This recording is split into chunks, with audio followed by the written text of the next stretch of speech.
बिस्मिल्लाहिर्रहमानिर्रहीम अस्सलाम वालेकुम जी नाज़रीन तुसां दे पे झोक टीवी वसेब दी आवाज़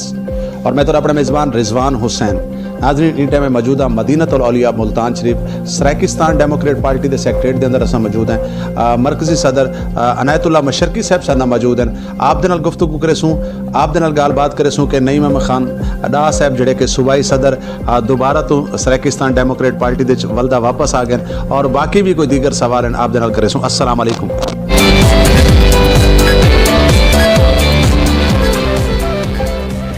वालेकुम सलाम सर शुक्रिया से झोक टीवी वसेब दी आवाज़ और हमेशा तुसां वसेब दी आवाज़ चाहती है वो सियासी होवे अदबी होवे या कितें भी कोई मसला होवे। बाकी तुहाडी जेह्ड़ी गाल है कि नईम अहमद खान दोबारा आ गए सराकिस्तान डेमोक्रेटिक पार्टी क्योंकि उन्हें महसूस किए जमात इस्लामी जवान ते कि जेह्ड़े वजह तो हो गए हैं कि मैं उत्थां के सराकिस्तान की आवाज़ बनसा लेकिन उन्हें को मायूसी थी है कि सराकिस्तान दी आवाज़ सिर्फ सराकी जमाता ही होंदन इस वास्ते वो दोबारा सराकिस्तान डेमोक्रेटिक पार्टी ज्वाइन किए और चेयरमैन राणा मोहम्मद फराज नून साहब ने अपनी पार्टी की मुशावरत नाल सेंट्रल कमेटी की मुशावरत नाल उन्हें सूबाई सदर का उहदा दोबारा तफवीज़ किए। अच्छा सर ये दसो कि काफ़ी अरसे दराज तो मरकजी अहदेदार सराकिस्तान डेमोक्रेट पार्टी अब्दुल सत्तार थईम साहब और अगर मैं में गाल करा तो गलत ना उसी के बरिस्टर ताज मोहम्मद लंगा साहब के साथी बहुत सारा काम किया सराइकी के हवाले दे नाल काफ़ी अरसे तो जड़े कि लापता हैं गैब हैं अज तक उन्होंने कोई पता नहीं लग सका तो मैं डिठा है कि सराइकी हवाले दे नाल भावें मेरे को शिकवा है सराकिस्तान डेमोक्रेट पार्टी हो या दीगर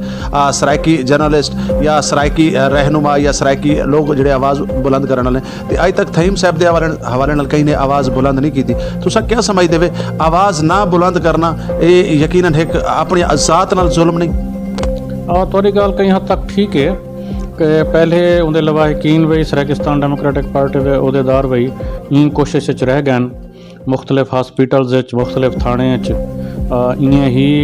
कोर्ट गए कोर्ट तो आर्डर जारी करवाए ने उनके परचे का तो ये कोशिशां रह गए ये नहीं जो चुप करते बैठे हैं लेकिन हुण क्योंकि काफ़ी अरसा थी गया 4 महीने थी ही गाल को पिछले महीने तो ही असां ये चीज़ मंजर आम ते आनी है और असां मुतालबा करेंदे हैं पाकिस्तान दे मुक़तदर इदारे को कि उन्हें दा सुराग लाया वने अगर उन्हें ते कोई एलिगेशन है तो उनको ट्रायल किया वने कोर्ट वरना कहीं भी एजेंसी की तहवील चन या कितें भी हैं तो उन्हें को छोड़िया वने नहीं तो सराकिस्तान डेमोक्रेटिक पार्टी बाकी सराकी तंजीमें नाल और पार्टी नाल रलते मुतफिका लाया अमल बना के दे कि असां पहले एहतजाज करे सूँ एहतजाज के बाद मुमकिन है असां ये एहतजाज अपना वसी करते इस्लामाबाद तक पुजों जब तक उन्हें दा पता नहीं लगता जब तक उन्हें दे बारे साकू नहीं दसाया वेंदा असां ये एहतजाज लाजमी करे सूँ। जी बहुत शुक्रिया बहुत मेहरबानी मरकजी सदर अनायतुल्लाह मशरकी साहब गुफ्तगू करते पे आखिर तक अपने मेज़बान रिजवान हुसैन को इन्होंने अल्फाजा नाल दसो इजाजत के गाल टुर पई है एक बंद करेंदा देखी गाल टुर पई है एक बंद करेंदा देखी ये ना समझी कि सारी मंजिल को जमाने लग सन। बहुत शुक्रिया बहुत मेहरबानी।